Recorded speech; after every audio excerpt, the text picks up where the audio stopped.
Hi friends, welcome back to my channel. ఇవాళ మనం చాలా టేస్టీగా, క్రిస్పీగా ఉండే మసాలా వడని ప్రిపేర్ చేద్దాం. బయట క్రిస్పీగా, లోపల సాఫ్ట్‌గా ఉండేలా సింపుల్‌గా ఎలా చేయాలో చూద్దాం. మరి లేట్ చేయకుండా రెసిపీలోకి వెళ్ళిపోదాం. ముందుగా శనగపప్పుని బాగా కడిగి 3 గంటల పాటు నానబెట్టుకోవాలి. తర్వాత నీళ్లు తీసి కొంచెం పప్పుని పక్కన పెట్టుకోవాలి.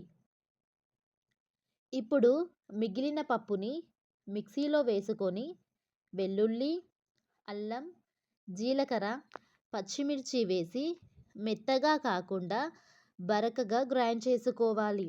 పక్కన పెట్టుకున్న పప్పులోనే గ్రైండ్ చేసుకున్న మిశ్రమాన్ని వేసి సన్నగా తరిగిన ఉల్లిపాయ, కొత్తిమీర, కరివేపాకు, తగినంత ఉప్పు వేసి బాగా కలుపుకోవాలి. చేతికి కొంచెం నీళ్లు లేదా నూనె తీసుకొని చిన్న చిన్న ముద్దలుగా వడలను ఒత్తుకొని పక్కన పెట్టుకోవాలి. ఇప్పుడు స్టవ్ మీద కడాయి పెట్టుకొని నూనె వేసి బాగా వేడి చేసుకోవాలి. నూనె బాగా వేడెక్కిన తరువాత ఒక్కొక్క వడను నూనెలో వేసుకోవాలి.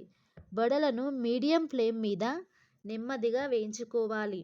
రెండు వైపులా మంచి గోల్డెన్ కలర్ వచ్చే వరకు వేయించుకోవాలి. వేయించుకున్న వాటిని ఒక ప్లేట్లోకి తీసుకొని సర్వ్ చేసుకోవడమే.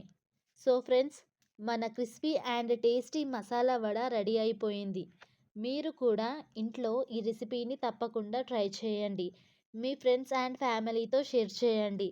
ఇలాంటి టేస్టీ రెసిపీస్ కోసం నా ఛానల్ని సబ్స్క్రైబ్ చేసుకోండి. Thank you for watching.